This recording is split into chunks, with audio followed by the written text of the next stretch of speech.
Good morning, everyone. Let's take a couple deep breaths as we center ourselves.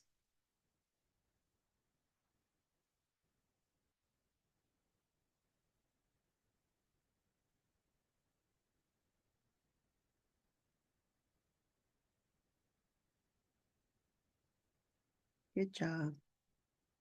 Let's go ahead and expand our solar plexus energy. Make it as big as you know directions. Now make it 6 feet bigger in you know directions. Awesome. How's your beautiful body doing this morning?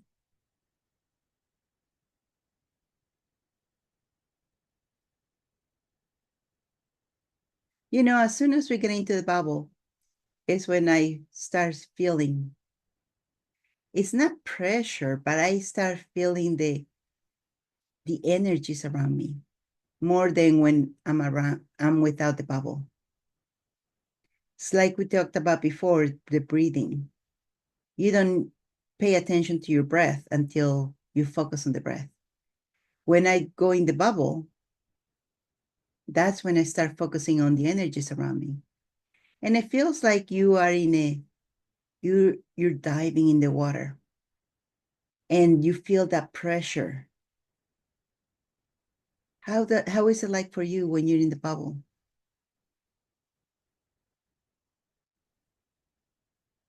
And now I like to change the energies. I like to make it so that it has different flavors. Joyful. I like to have joyful energy or creative energy.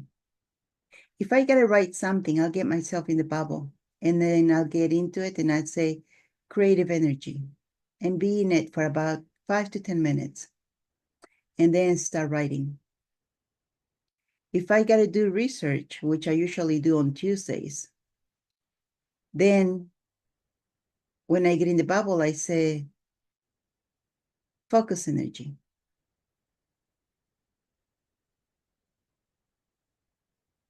And do you sense how it changes?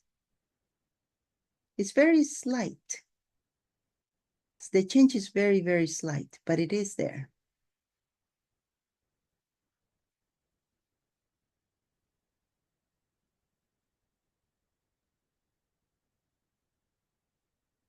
So what energy do you want now? Fill up your bubble with that energy that your body requires right now.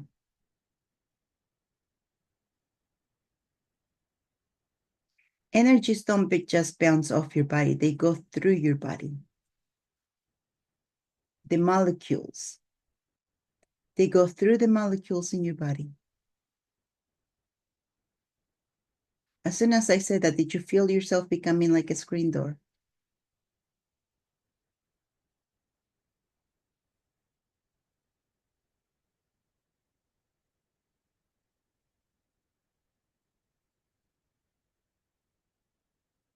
And if you right now, if you have any intensities in the body, ask the energies to take care of it. Ask the energy that could help you release that intensity in the body to go there.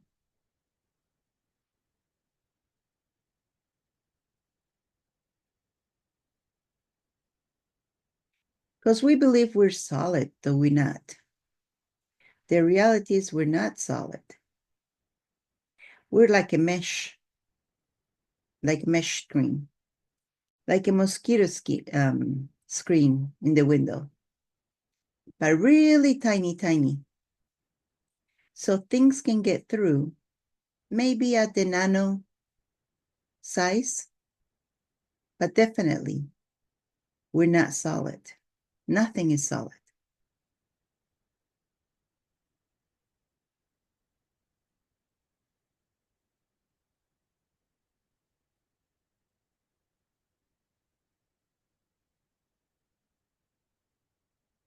How's your body doing now?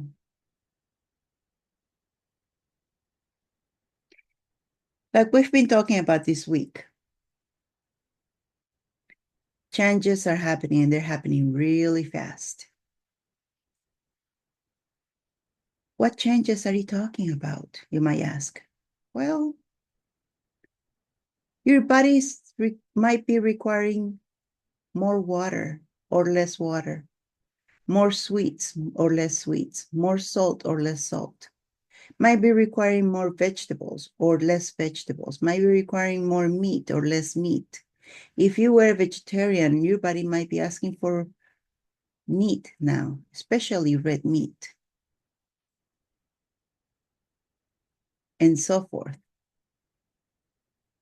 Something that you ate before, something that you drank before, maybe your body doesn't like it anymore. Your body has a way of telling you when it doesn't want something or when it does want something.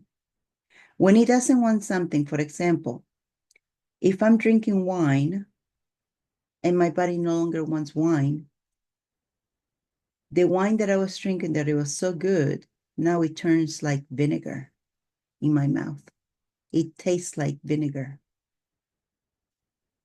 That's my body telling me, I don't want any more wine. If you eat something that your body wants or drink something that your body wants, it's going to be the most orgasmic bite you'll ever have at that moment. The other day, my body was craving for red meat. I was having everything else, but nothing was satisfying to me until I had a bite of a burger. And my body was ecstatic about it. Usually I can go between red meat for about a month or so, having chicken, fish, other seafood, pork. But my body's been wanting to have more red meat lately. Our bodies are changing. What used to be delicious, you might not like it. What you didn't like, your body might be craving it. My body enjoys Brussels sprouts. Some people might go, ew. But to my body, it likes it for now. So be ready to change on the fly. Don't fight it. The more you fight it, the more you're going to be in pain. The more you want it to be the same as normal, what we call normal, your body is going to fight you if you don't listen to it.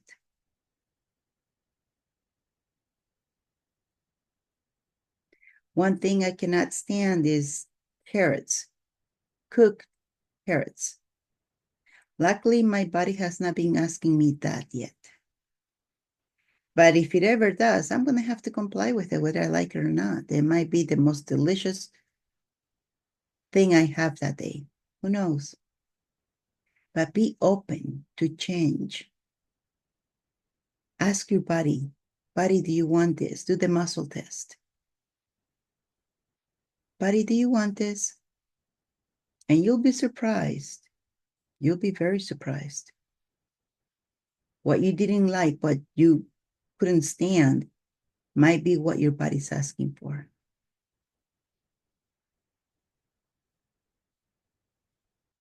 The other thing,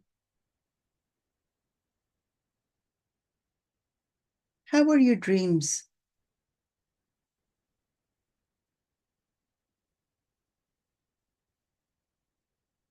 The Akashic Records is going away. We no longer have Akashic Records. Because that was kind of like a storage of your memories. That's what it was. A sequestration of your memories, all memories, other lifetimes. Now those memories might be coming back to you through dreams.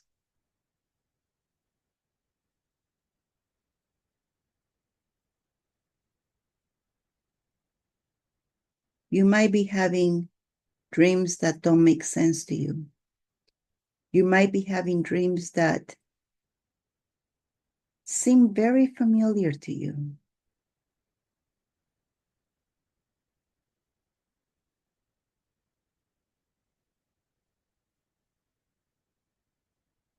And you might ask yourself, why am I having these dreams? They don't make any sense. Or you might even cry in your dreams because it tugs at you that I've been there, I've done that. I know these people. This is your Akashic records coming back as a memory in your dreams. Now, please pay attention. You haven't always been a good person. You haven't always been a bad person. You have been everything in the spectrum of white to black. You have been everything. So, when you remember something, when you dream of something,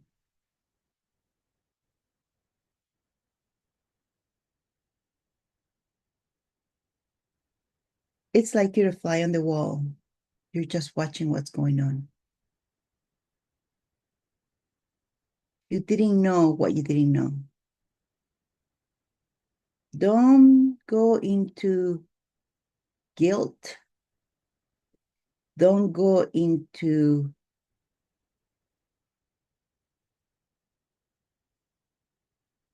shame for anything you might have done in the past. That was another lifetime. Just watch it, okay? Make a note of it. Move on. If you have to, forgive yourself. Same thing with others. They didn't know what they didn't know. And it's not happening to you in this lifetime. It happened in the barbaric times we were living in. So let it go. Just be grateful that we're not back there anymore.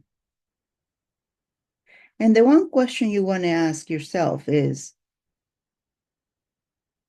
what was the value of this? What did I get out of it? Because with every lesson, every lifetime, we learn something. We were supposed to be there with a purpose. Like right now, you're here with a purpose.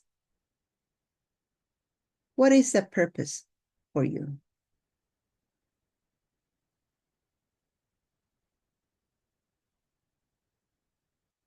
One of the things I'm here for, my purpose, and you're going to laugh at this if you know me, to learn patience.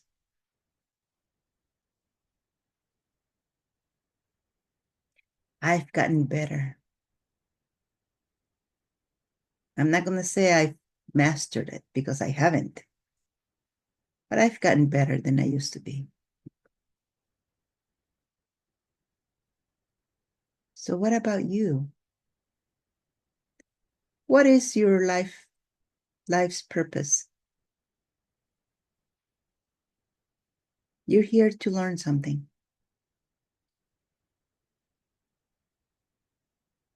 And like I said, if in your dreams you start seeing things, weird dreams, things that some of them might scare you, might give you anxiety. Look at it like you're a fly on the wall and forgive you if you have to. And then as you ponder, if you're pondering about it, The question to ask is, what did I learn? Or what was the value of this? And all you have to do is ask the question. You don't even have to have an answer. The answer will come.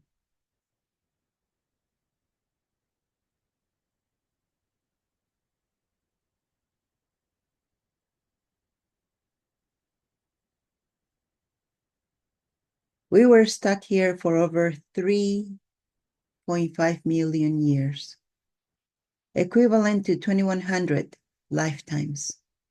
Average lifetime, 80 years. Of course, before people didn't live that long. People lived longer and didn't live that long.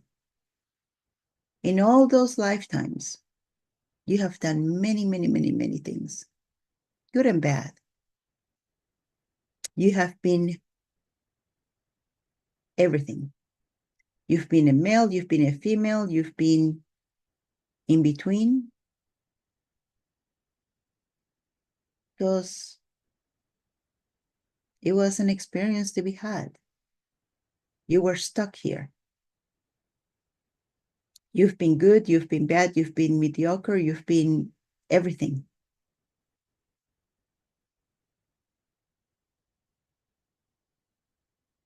That's why I said previous lifetimes is just to watch and ask, what was I supposed to learn here? Or what was the value of this? Not to reprimand yourself, not to feel guilty, not to feel shame, none of that. And these are going to be coming more and more and more and more as these energies come.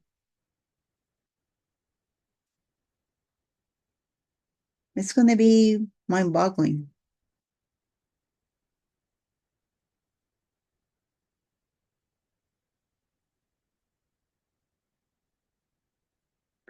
In another lifetime, I was a gladiator in the Roman circus.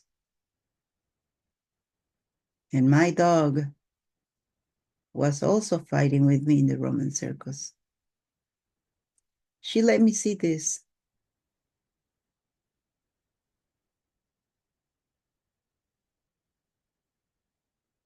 So that showed up.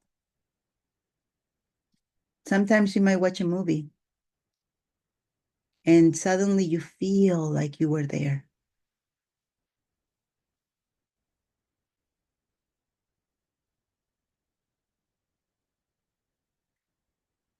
That might be because you were part of that or you lived in that society.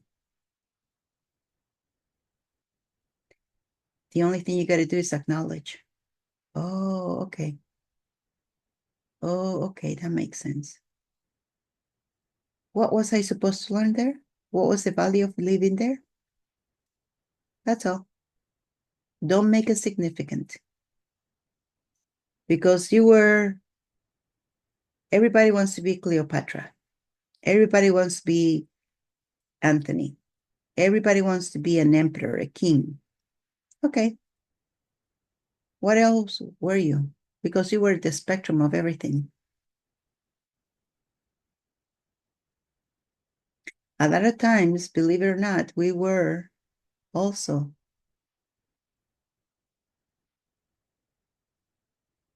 in religion. That we took a lot of vows of poverty.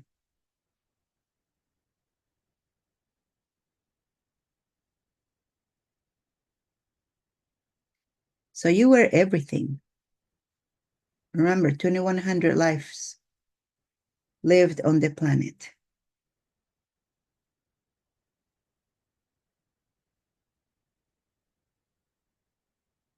The thing about it is, how can you retrieve all the skills, all that knowledge, all that wisdom that you gain, and use it to your advantage here?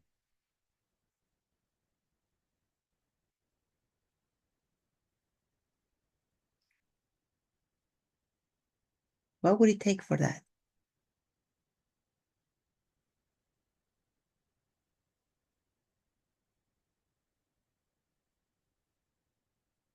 So if something scares you, it might be because you were it or you did it. See, you got to be it to have it. If something scares you, must be because you probably already did it.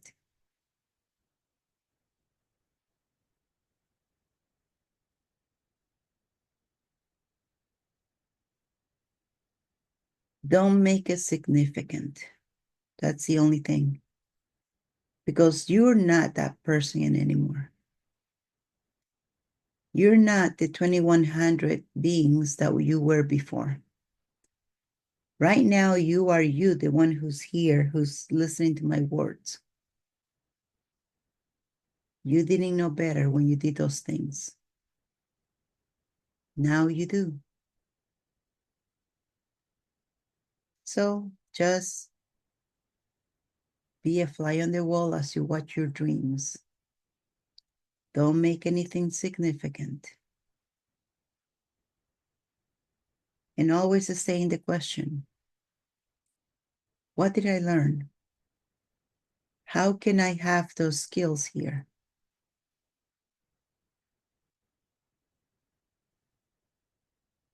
Stay in the question.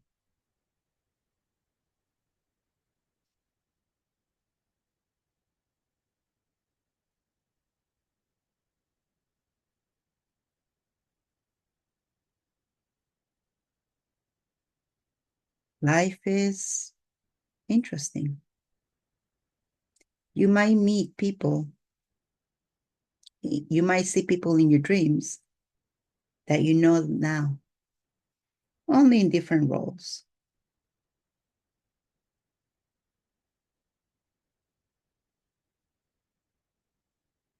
But now it's an experience to be discovered from past lifetimes.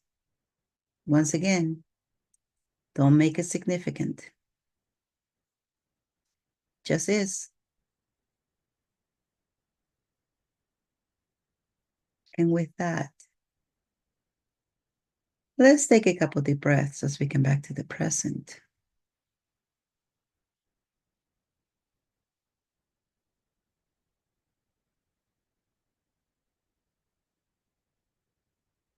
And when you're ready, rub your hands together, rub your face,